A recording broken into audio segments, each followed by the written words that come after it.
नमस्कार. आज आपल्याकडे बी-एड अभ्यासक्रमातील काही खूप इंटरेस्टिंग नोट्स आल्या आहेत आणि विषय खूप भारी आहे. मुलं विचार कसा करतात, त्यांचं डोकं म्हणजे नक्की चालतं कसं? खरं तर मुलाचं मन म्हणजे कोडच आहे. काही जण म्हणतात की ते आतून नैसर्गिकरित्या म्हणजे टप्प्याटप्प्याने विकसित होतं, तर काहींच्या मते बाहेरचं वातावरण, बक्षीस आणि शिक्षा ह्या गोष्टी त्याला घडवतात. आणि हा वाद मानसशास्त्रात खूप जुना आहे. विकासाचा खरा चालक कोण? आपल्या आतली जैविक रचना की बाहेरचं जग? आजच्या या नोट्स आपल्याला याच प्रवासावर घेऊन जाणार आहेत. जीन पियाजेसारखे विचारवंत मुलांच्या डोक्यात काय चाललंय हे पाहू इच्छित होते. तर स्किनरसारख्यांना फक्त दिसणाऱ्या वर्तनात रस होता. चला तर मग या कोड्याच्या मुळाशी जाऊया, मुलांच्या मनाचं ऑपरेटिंग सिस्टीम समजून घेण्यासाठी. आपण सुरुवात करूया त्या माणसापासून ज्याने या ऑपरेटिंग सिस्टीमचे व्हर्जन 1.0, 2.0 असे टप्पेच मांडले. जीन पियाजे. त्यांनी बौद्धिक विकासाच्या 4 अवस्था सांगितल्या आहेत. पण माझा पहिला प्रश्न हा आहे की या सगळ्या अवस्थांचा क्रम ठरलेला असतो का? म्हणजे एखादं मूल थेट तिसऱ्या टप्प्यावर उडी मारू शकतं? नाही. आणि आणि हाच पियाजे यांच्या सिद्धांताचा गाभा आहे. त्यांच्या मते प्रत्येक टप्पा हा पुढच्या टप्प्यासाठी पायाभरणी करतो. हा विकासाचा एक नैसर्गिक, जैविक क्रम आहे. तो बदलता येत नाही. हे म्हणजे आधी पाया बांधल्याशिवाय तुम्ही थेट दुसऱ्या मजल्याचं बांधकाम करू शकत नाही, तसंच आहे. पहिली अवस्था आहे संवेदकारक अवस्था. जन्मापासून 2 वर्षांपर्यंत. इथे बाळ जगाला फक्त इंद्रियांद्वारे ओळखतं, स्पर्श करून, चव घेऊन. अच्छा, म्हणजे out of site, out of mind सारखं काहीसं. एखादी वस्तू जर डोळ्यासमोर नसेल, तर ती अस्तित्वातच नाही. असं त्यांना वाटतं सुरुवातीला. ऑब्जेक्ट परमनन्स समजायला लागते. म्हणजे आई खोलीतून बाहेर गेली तरी ती कुठेतरी अस्तित्वात आहे हे त्यांना कळतं. ही एक खूप मोठी बौद्धिक उडी आहे. आणि याच पायावर दुसरी अवस्था उभी राहते, क्रियापूर्व अवस्था. 2 ते 7 वर्षांपर्यंत. या टप्प्यातली मुलं खूप गमतीशीर असतात असं मी ऐकलंय. म्हणजे ती स्वतःच्याच विश्वात रमलेली असतात. हो, कारण या टप्प्याचं मुख्य वैशिष्ट्य आहे स्वकेंद्रित विचार. म्हणजे त्यांना असं वाटतं की जसं त्यांना दिसतं, वाटतं किंवा माहिती आहे तसंच तसंच सगळ्या जगाला वाटतं. तुम्ही फोनवर एखाद्या लहान मुलाला विचारलं की तू काय करतोयस आणि त्याने फक्त मान हलवली तर समजावं की तो याच टप्प्यात आहे. त्याला वाटतं की तुम्ही त्याची मान हलवलेली पाहू शकता. थांबा, म्हणजे हे टप्पे तर ठीक आहेत, पण मूल एका टप्प्यातून दुसऱ्या टप्प्यात जातं कसं? म्हणजे असं काय अपग्रेड होतं त्याच्या मेंदूत, की तो अचानक वेगळा विचार करायला लागतो? उत्तम प्रश्न.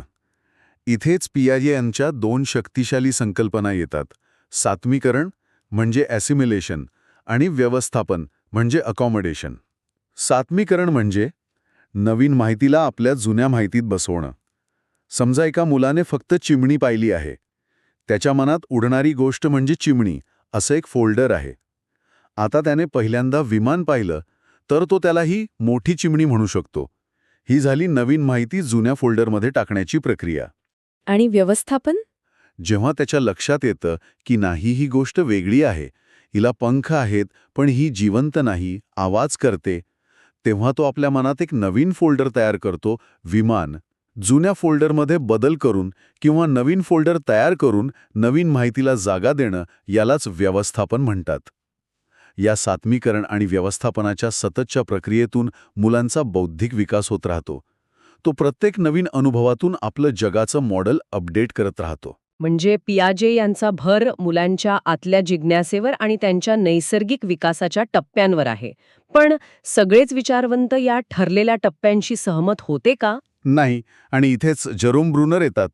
तेही पियाजे यांच्यासारखेच मुलांच्या मानसिक प्रक्रियांबद्दल बोलतात, पण ते टप्प्यांपेक्षा शिकण्याच्या पद्धतींवर जास्त भर देतात. त्यांनी 3 मार्ग सांगितले. पहिला आहे निष्क्रिय मार्ग, इनॅक्टिव्ह मोड, म्हणजे कृतीतून शिकणं. हे अगदी खरं आहे. मी पोहायला शिकताना कितीही पुस्तकं वाचली असती, पण जोपर्यंत पाण्यात पडून हातपाय मारले नाहीत, तोपर्यंत काहीच जमलं नाही. अगदी.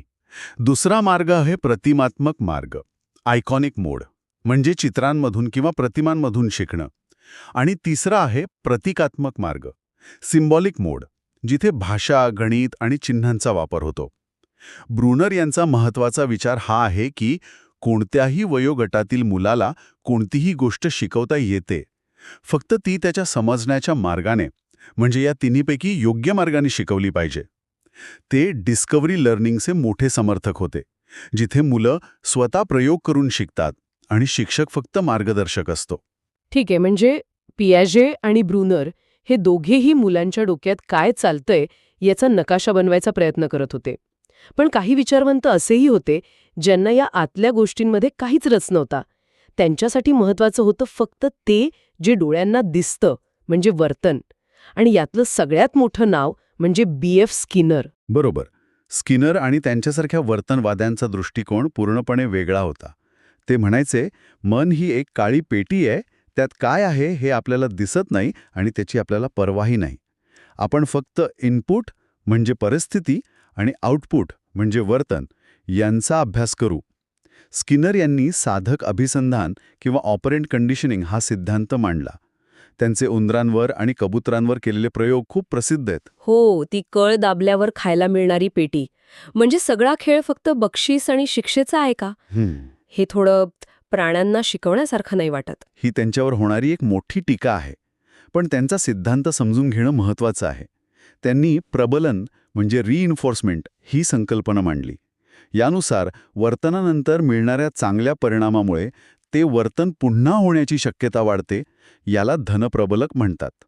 मुलांनी अभ्यास केल्यावर त्यांना शाब्बासकी देणं हे याचं उत्तम उदाहरण आहे. पण ऋणप्रबलक हा शब्द खूप गोंधळात टाकतो. अनेकांना वाटतं की त्याचा अर्थ शिक्षा आहे. आणि हा गैरसमज दूर करणं खूप गरजेचं आहे. ऋणप्रबलक म्हणजे शिक्षा नाही. शिक्षा म्हणजे अपेक्षित वर्तन कमी करण्यासाठी दिलेली कोणतीतरी न आवडणारी गोष्ट, जसं की ओरडणं. तर ऋणप्रबलक म्हणजे अपेक्षित वर्तन वाढवण्यासाठी आधीपासून अस्तित्वात असलेली न आवडणारी गोष्ट काढून घेणं. उदाहरणार्थ, गाडी चालवताना सीटबेल्ट न लावल्यास बीप बीप असा न आवडणारा आवाज येतो. तो आवाज बंद करण्यासाठी आपण सीटबेल्ट लावतो.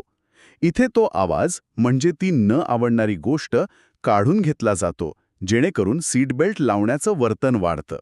एकात वर्तन वाढतं तर दुसऱ्यात म्हणजे शिक्षेत कमी होतं. हा खूप मोठा फरक आहे. वा, हे खूप स्पष्ट झालं. म्हणजे स्किनरचा उंदीर कळ दाबायला शिकत होता. पण काही गोष्टी आपण केवळ अशा ठरून केलेल्या प्रयोगातून नाही, तर फक्त धडपड करून शिकतो.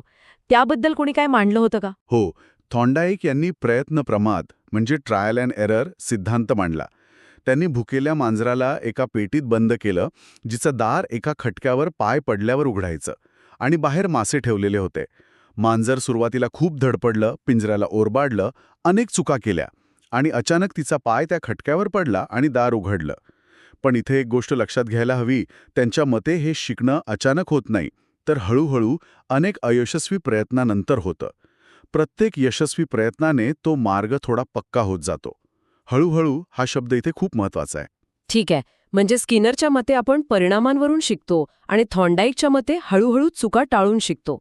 पण कधीकधी आपल्याला अचानक एखाद्या समस्येवर उपाय सुचतो की नाही, तो युरेका किंवा अरेच्या क्षण.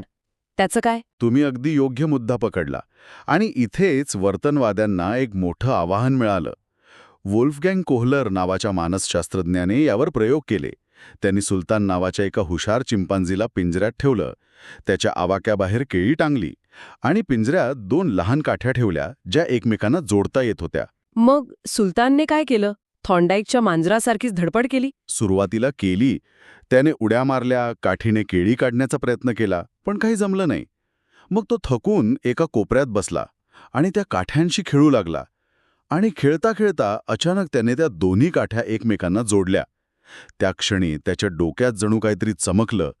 त्याला परिस्थितीचा पूर्ण अंदाज आला.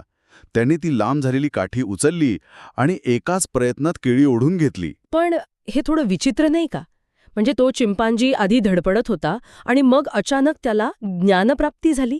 या क्षणाचं वैज्ञानिक स्पष्टीकरण काय आहे? की ही फक्त एक योगायोगाची गोष्ट होती? कोहलर यांच्या मते हा योगायोग नव्हता. हीच ती मर्मदृष्टी, इन्साईट. इथे सुलतानने परिस्थितीचे सर्व तुकडे, केळी, अंतर, 2 काठ्या मनातल्या मनात जोडले आणि समस्येचं चित्र पूर्ण केलं. त्याला अचानक उपाय सापडला. हे शिकणं हळूहळू झालेलं नाहीये, तर अचानक झालंय. हा सिद्धांत सांगतो की कधीकधी मेंदू समस्येची पूर्णपणे नव्याने मांडणी करतो आणि त्यातून उत्तर मिळतं. म्हणजे आपण आतापर्यंत फक्त मेंदू आणि शिकण्याबद्दल बोलत आहोत, पण मूल म्हणजे फक्त विचार करणारं मशीन नाही. ते धावतं, पळतं, रांगतं सुद्धा.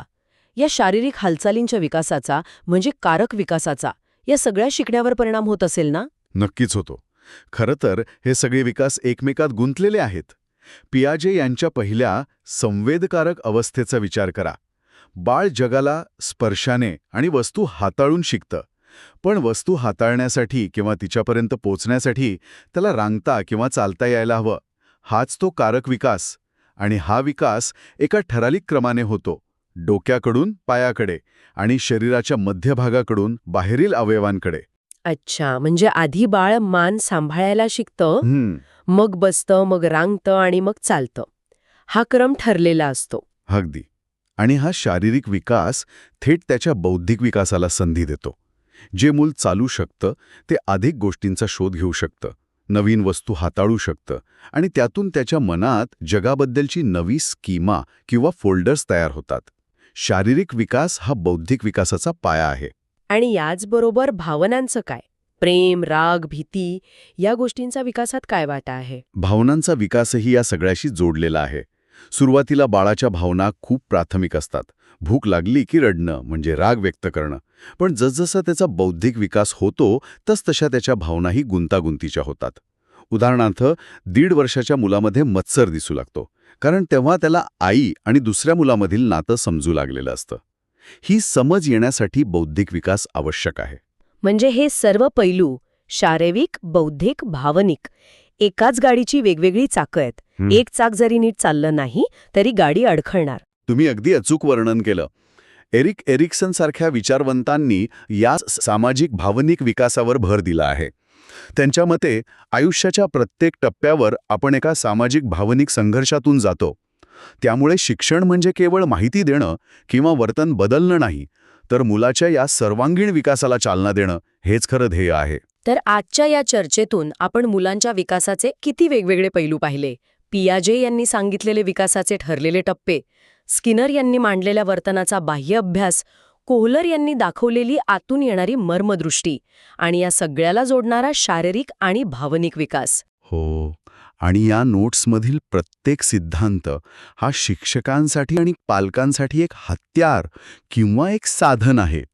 वर्गातील प्रत्येक मूल विकासाच्या कोणत्या टप्प्यावर आहे, ते कोणत्या पद्धतीने शिकतं हे समजून घेण्यासाठी हे सिद्धांत मदत करतात.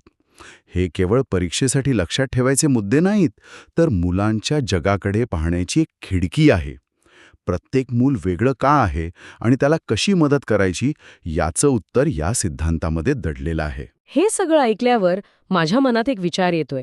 हे सर्व सिद्धांत अशा काळात मांडले गेले जेव्हा आजचं तंत्रज्ञान, इंटरनेट, मोबाईल काहीच अस्तित्वात नव्हतं.